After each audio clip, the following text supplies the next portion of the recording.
اهلا بكم في الحلقه الثانيه من سلسله نقطه الاصل.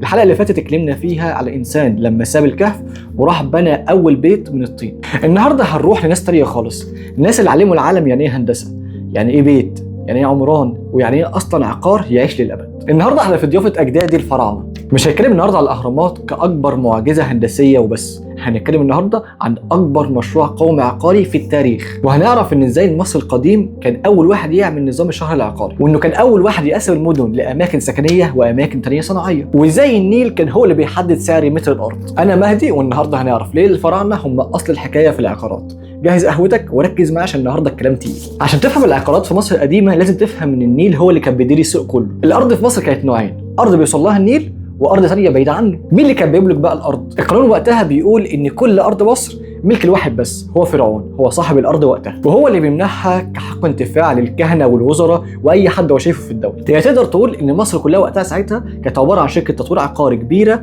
ورئيسها واحد بس، هو مين؟ الملك اللي هو فرعون. بس العبقريه ما كانتش في الملكيه بس، العبقريه الحقيقيه كانت في المساحه. المصريين ساعتها اخترعوا ادوات لقياس الارض بدقه مذهله. كان في ساعتها وظيفه اسمها شادد الحبال، ده اللي هو النهارده اسمه مهندس المساحه. كانوا بيستخدموا وقتها حبال مربوطه بطريقه معينه عشان يحسبوا الارض، عشان كل واحد ياخد حقه بالملي، خصوصا بعد كل فيضان، لان معالم الارض كانت بتتغير. تخيل الدقه دي كانت من آلاف السنين. لو فاكر ان فكره المدن السكنيه المتكامله دي فكره حديثه تبقى غلطان. الفراعنه بنوا مدينه اسمها دير المدينه في الاقصر، ودي كانت اول مدينه مخصصه لفئه معينه، وهم الفنيين والعمال اللي كانوا بيبنوا المقابر الملكيه. المدينه دي كانت متخططه بذكاء شديد جدا. اول حاجه السور، كانت متحاطه بسور عشان خاطر يوفروا امان وخصوصيه. تاني حاجه الشوارع، كان في شارع رئيسي وشوارع تانية جانبيه متوزعه عشان توصل البيوت بكل سهوله. تالت حاجه تصميم البيوت، والبيوت ساعتها كانت بتتكون من كذا غرفه، غرفه نوم وغرفه استقبال ومطبخ، غير السلم اللي بيطلع للسطح. تخيل بقى ان احنا لقينا اوراق برديه بتحكي عن المشاكل السكنيه في المكان ده. تخيل اننا لقينا شكاوى من العمال بخصوص تاخير التموين وجوده البناء، يعني خدمه ما بعد البيع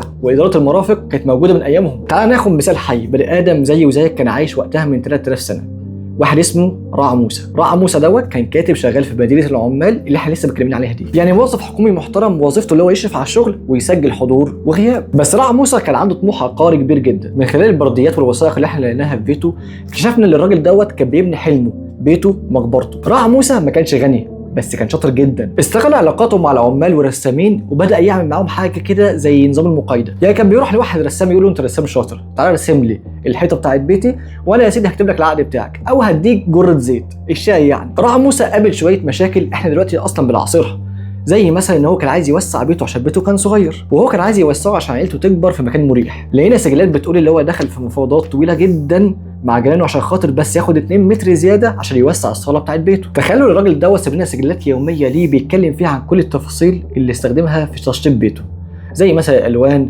ونوع الخشب وكل حاجه استخدمها في تشطيب بيته. كان مهتم بكل التفاصيل وكان بيسجل كل حاجه كانه عريس النهارده بيجهز شقته وخايف الصناعيه تضحك عليه. رع موسى بيعلمنا ان السعي وراء سكن محترم وتامين مستقبل العيله هو كفاح قديم قدم البشريه نفسها، وهو نجح في النهايه ان هو يبني بيت من اجمل بيوت القريه، ومقبره موجوده لحد النهارده بنشوف فيها صورته هو ومراته في كامل علاقتهم. هنا بقى لازم نقف ونسال سؤال مهم، ليه بيوت الفراعنه اختفت اما معابدهم لسه مكمله؟ المصري القديم كان مستثمر ذكي جدا، كان بيقسم العقار لنوعين، بيوت الدنيا ودي كان بيبنيها من طوب اللبن اللي هو الطين. كان شايف ان الحياه دي مؤقته فمش لازم يصرف فلوسه كلها في دنيا كده كده اصلا هيسيبها ويمشي. اما بقى بيوت الاخره اللي هي المقابر والمعابد ودي كانت بتتبني من حجر الجرانيت والرخام، علشان كده لسه مكمله لغايه النهارده. ده بقى يعلمنا ايه في لغه العقارات؟ يعلمنا مفهوم العمر الافتراضي للمبنى. الفراعنه كانوا عارفين ايه اللي يستاهل يتحط فيه مجهود وفلوس علشان خاطر يعيش، وايه اللي ممكن يتبني بالمواد المتاحه للاستخدام اليومي. الاهرامات ما كانتش مجرد مقابر، دي كانت مشاريع عملاقه شغلت الاف الناس وحركت اقتصاد البلد بالكامل لسنوات طويله جدا، زي دلوقتي المشاريع القوميه اللي بتنعش سوق العماله والبناء. الفراعنه ما كانوش بس بيبنوا حجر،